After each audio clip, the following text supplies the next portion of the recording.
Commissioner, Mr. President, I rise again, I'm afraid, to make the same old hoary speech that I've been making here for several years, and that is, it is my concept of banking.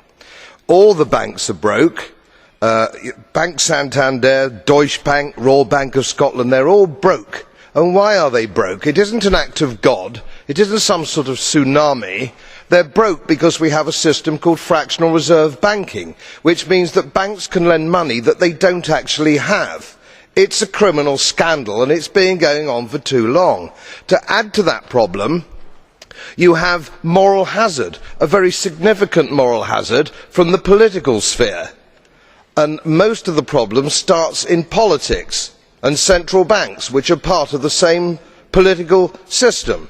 We have counterfeiting, sometimes called quantitative easing, but counterfeiting by any other name. The artificial printing of money, which if any ordinary person did, they'd go to prison for a very long time. And yet governments and central banks do it all the time. Central banks repress the amount of interest that rates are, so we don't have the real cost of money. And yet we blame the real retail banks for manipulating LIBOR.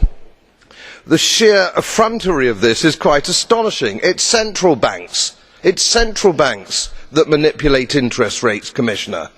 And plus, underneath all this, we talk loosely, in a rather cavalier fashion, do we not, about deposit guarantees. So when banks go broke through their own incompetence and chicanery, the taxpayer picks up the tab. It's theft from the taxpayer. And until we start sending bankers, and I include central bankers and politicians, to prison for this outrage, it will continue.